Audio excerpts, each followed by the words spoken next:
도대체 간절한 그 꿈은 언제 현실화되는가? 더 마인드부를 강하게 끌어당겨라. 오늘부터는 더 마인드 3원칙 그 시작을 알리는 도대체 언제 이루어지는가에 대해 알아보고자 합니다.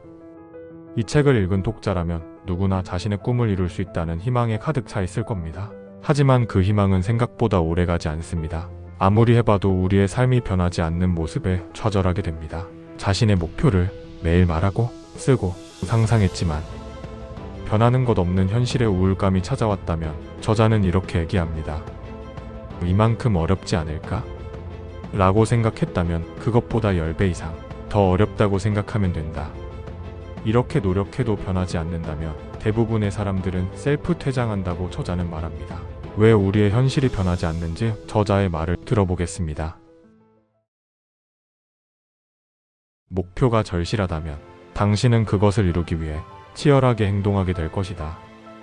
저자는 목표가 이루어지지 않는다고 답답해하기보다 자신이 원하는 목표가 정말 절실한 것이지 되묻습니다. 성공한 부자들을 보면 자신이 하는 일을 일이라고 표현하지 않습니다. 그러나 정말 그들이 일을 하지 않는 것일까요? 주식으로 성공한 부자들은 항상 현상에 대해 관찰합니다. 부동산으로 성공한 부자들은 어디를 가든 가치에 대해 평가합니다. 사업으로 성공한 부자들은 무엇을 하든 불편함에 대해 인식합니다. 우리가 볼 땐 그들은 매일 일하고 있지만 그들은 매일 삶을 즐기고 있습니다.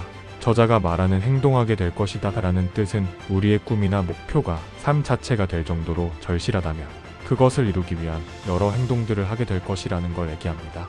그것도 아주 자연스럽고 자기주도적으로 말이죠.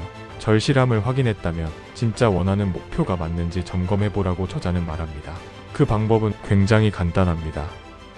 원하는 목표가 이루어지는 그 순간을 상상하기만 해도 심장이 두근거리고 미소가 지어지는가? 잘 생각해보세요. 지금 우리의 꿈은 스스로의 것이 아닐 수도 있습니다. 우리를 태어나게 해주고 키워주신 소중한 부모님의 꿈일 수도 있습니다. 소중한 가족을 위한 현실적인 목표일 수도 있겠네요. 그리고 주변 지인을 의식한 체면일 수도 있습니다. 우리는 세상에 존재하는 단 하나의 우주입니다. 그러니 다른 이의 빛을 따라가지 마세요. 다른 이가 볼 땐 우리도 빛나고 있습니다. 오히려 더 환하게 말이죠. 그러니 우리를 더 빛나게 해줄 진짜 목표를 찾는 데 집중하세요. 당신이 원하는 그 일은 이루어진다. 저자가 직장인 시절 첫 번째 경제적 목표는 순자산 1억 원이었다고 합니다. 두 번째는 2억, 세 번째는 5억, 그리고 마지막은 10억이었다고 해요. 저자는 순자산 10억 원을 달성했다라는 확언을 매일 말하고 쓰고 상상했다고 합니다. 그리고 목표가 이루어지는 시기를 그의 상반기의 마지막 날인 6월 30일로 정했다고 합니다. 그리고 저자는 7월 1일 그 당시 매도할 수 있는 최고가로 거래를 성사시켰다고 합니다. 당일 집을 보러 온 신혼부부로부터 말이죠. 저자는 목표가 현실화되는 시기는 모두 다를 수 있지만 걱정하지 말라고 합니다. 시간의 오차는 생길 수 있지만 이루어진다는 사실에는 변함이 없기 때문이죠. 당신은 시간의 좌표를 2023년 12월로 정확히 찍었다고 생각하겠지만 실제 그 좌표는 2023년 3월일 수도 2024년 12월일 수도 있다. 시각화에서 중요한 것 중 하나가 목표를 이루는 연도를 특정하는 것이라고 저자는 초반에 얘기했습니다.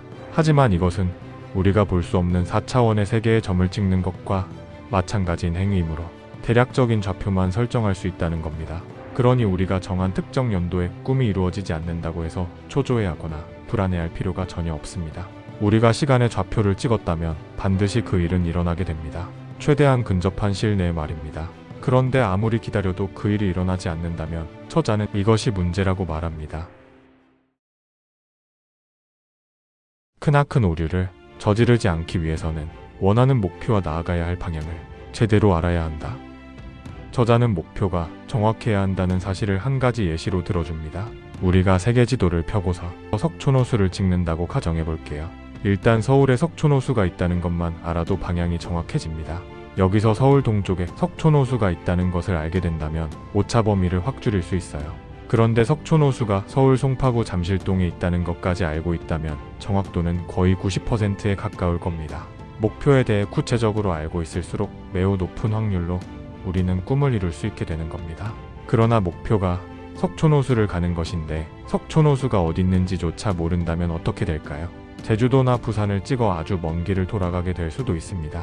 돌아서라도 도착할 수 있다면 다행이지만 감도 못 잡고 아예 다른 길로 가게 될 확률은 더 높습니다. 말 그대로 시간의 오차가 아니라 삶의 오차가 발생되게 되는 것이죠. 목표를 알고 있는 것과 모르는 것의 차이는 삶을 바꿀 정도의 차이를 가지고 있습니다. 우리가 가는 길은 스스로만 알고 있습니다. 그러니 그 길에 대해서 그 누구보다도 명확하고 또렷하게 기억하셔야 합니다. 그렇게 잘 닦여져 온 그 길은 어떤 상황에서도 우리를 원하는 목적지로 안전하게 데려다 줄 것입니다. 목표가 얼마나 명확한가? 이것이 핵심이고 본질이다. 목표가 명확하다면, 그리고 스스로 믿는다면 필연적으로 발생하는 시간의 오차에 절대 흔들리지 않는다. 별것 아닌 당연히 발생할 수밖에 없는 그 오차 때문에 당신이 그토록 원하는 삶을 버리지 마라. 감사합니다. 펜트하우스에서 바라본 풍경이었습니다.